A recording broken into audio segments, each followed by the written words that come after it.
Hello student, इस video में आप देखेंगे अध्याय 3 से 4 अंक में आने वाले महत्वपूर्ण प्रश्न। आज का हमारा प्रश्न है प्रश्नावली 3.2 प्रश्न क्रमांक 3 का पहला प्रश्न। तो आइए देखते हैं।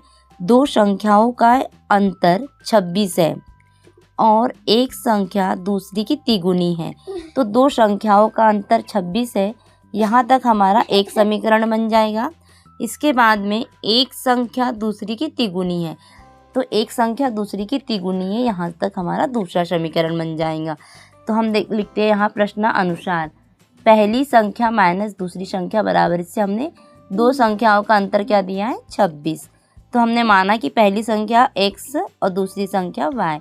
तो पहली संख्या x और दूसरी संख्या y, दोनों का अंतर हमारा है 26। ये बन गया हमारा समीकरण नंबर 1।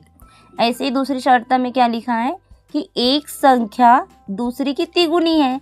तो जो पहली संख्या है वो दूसरी की तिगुनी है। तो पहली संख्या हमने मानी x बराबर 3 गुणित y। ये हमारा बन गया दूसरा समीकरण।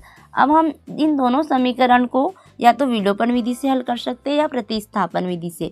यदि प्रश्न पत्र में दिया है आपको कि इसे प्रतिस्थापन विधि से हल कीजिए, तो आपको प्रतिस्थापन से करना है। अगर किसी भी विधि का नाम नहीं दिया है तो आप अपनी इच्छा अनुसार जो आपको विधि सरल लगती है उसका यूज़ कर सकते हो।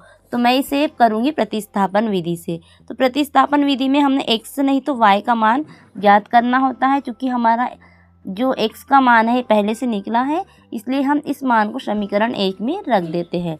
तो x ऋण y बराबर 26। हमें y के स्थान पर रखना है, x के स्थान पर रखना है 3y। हम समीकरण 1 में x के स्थान पर 3y रख देते हैं। तो हमारा समीकरण 1 है x ऋण y बराबर 26। तो x के स्थान पर हमें रखना है 3y ऋण y बराबर 26। 3y में से y माइनस करेंगे तो 2y बराबरी से 26। तो y बराबरी से 26/2। तो हमारा y का मान आ गया 13। ईजिली निकल गया। अब इस y के मान को हम समीकरण 2 में रख देते हैं।